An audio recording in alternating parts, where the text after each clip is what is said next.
اور پھر معراج کی حکمتیں لکھی ہیں علماء نے. کبھی کبھی نا دل بڑا اداس ہو جاتا ہے،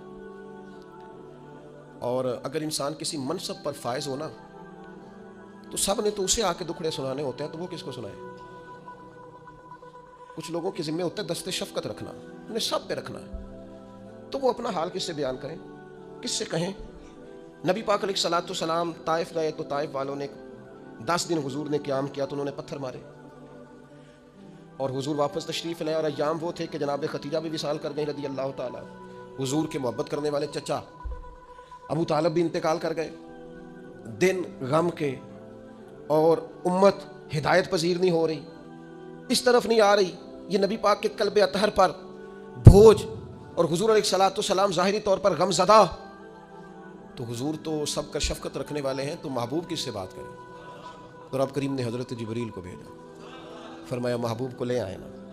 اس حالت میں جب کیفیات یہ تھیں تو اللہ نے اپنے محبوب کو معراج عطا فرمائی، اور رسول رحمت صلی اللہ تعالیٰ علیہ وسلم کو اللہ تعالیٰ نے اپنے حریم خاص میں بلایا، اور محبوب کریم علیہ السلام کو اللہ تعالیٰ نے وہ تسلی دی کہ اِنَّا فَتَحْنَا لَكَ فَتْحًا مُبِينًا. پھر دنیا نے دیکھا کہ پورے روبے زمین پر اللہ نے رسول پاک کے دین کو غلبہ عطا فرمایا.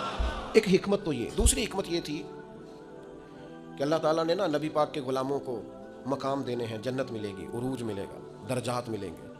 اللہ فرماتے میں نے مومنوں کی جانوں کے بدلے ان کو جنت دے دی ہے، سودا کر لیا ہے. تو وہ جو محبوب پاک نے غلاموں کی جانیں وہاں دے کے اللہ تعالیٰ سے ان کے لیے جنت لی تھی نا، فرمایا لِنُرِيَهُ مِنْ آيَاتِنَا، محبوب ذرا میری نشانیاں دیکھ جائے نا. تو حضور پھر دیکھ کے آئے اور آ کے بتایا، فرمایا عمر میں نے تیرا گھر دیکھا ہے جنت میں. یہ اس عمر کا گھر دیکھا ہے جنہوں نے زندگی ساری زمین پہ سو کے گزاری. میں آپ کا گھر دے کے آیا ہوں جنت میں، اور دروازے پہ حور بھی بیٹھی تھی.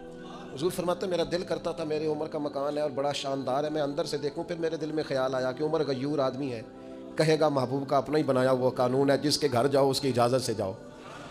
تو چونکہ آپ وہاں اس وقت ظاہری طور پر موجود نہیں تھے، اجازت طلب نہیں ہو سکتی تھی، لہذا دیکھ آیا. حضرت عمر رو پڑے، کہنے لگے مجھے میری ماں روئے میں آپ پر غیرت کرتا، آپ ہی کا تو صدقہ ہے. تو رسول پاک علیہ السلام کو اللہ نے وہ ساری چیزیں عطا کی. حضور رات کو کیوں گئے؟ پہلی بات تو یہ ہے کہ یہ جو رات ہوتی ہے نا، یہی بہترین وقت ہوتا ہے رب سے ملاقات کا. والذین یبیتون لربہم سجدا وقیاما، اللہ کے بندے راتیں سجدوں میں اور قیام میں گزارتے ہیں. آپ نے ناراض نہیں ہونا، ہم راتیں موبائل پہ گزارتے ہیں، ساری رات بیت گئی اور کوئی خاص چیز بھی نہیں، کوئی خاص کام بھی نہیں، کوئی دیکھنے والی چیز بھی نہیں، کوئی ایسا مطلب کوئی مسئلہ بھی نہیں، پتہ نہیں آل فول وقت یاوا گوئی، اور نہایت لغویات میں ٹائم. قیمتی وقت رات کا جو اللہ کی بارگاہ میں حاضری کا وقت تھا، جو اس کے حضور پیش ہونے کا وقت تھا، جو رحمت طلب کرنے کا وقت، اس سارا ضائع کر دیا. ہمارے استاد صاحب فرمایا کرتے تھے رات کو پڑھا کرو، سکون ہوتا ہے، بندہ اطمینان سے پڑھ سکتا ہے، مطالعہ ہوتا ہے. کون پڑھے؟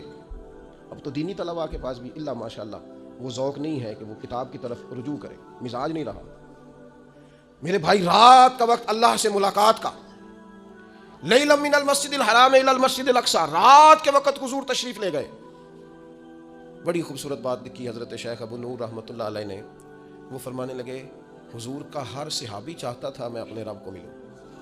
وَإِذَا سَأَلَكَ عِبَادِي عَنِّي فَإِنِّي قَرِيبٌ. تڑپ کے آئے نا صحابہ، ایک دن عرض کی یا رسول اللہ رب کو دیکھنے کو جی چاہتا ہے، اس سے ملنے کو جی چاہتا ہے.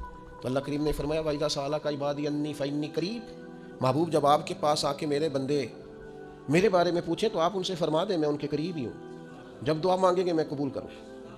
تو حضور علیہ السلام اگر غلاموں سے فرماتے میں جا رہا ہوں تو رب کی ملاقات کا شوق تو ہر جگہ تڑپتا تھا.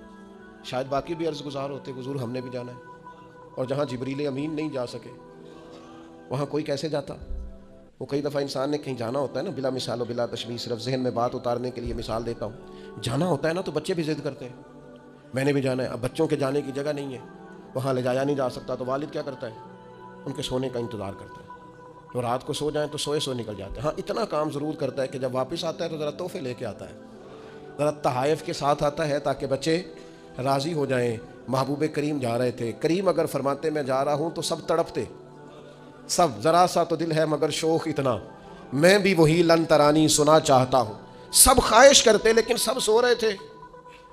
محبوب تشریف لے گئے، لیکن جب واپس آئے تو نماز کا تحفہ بھی لائے.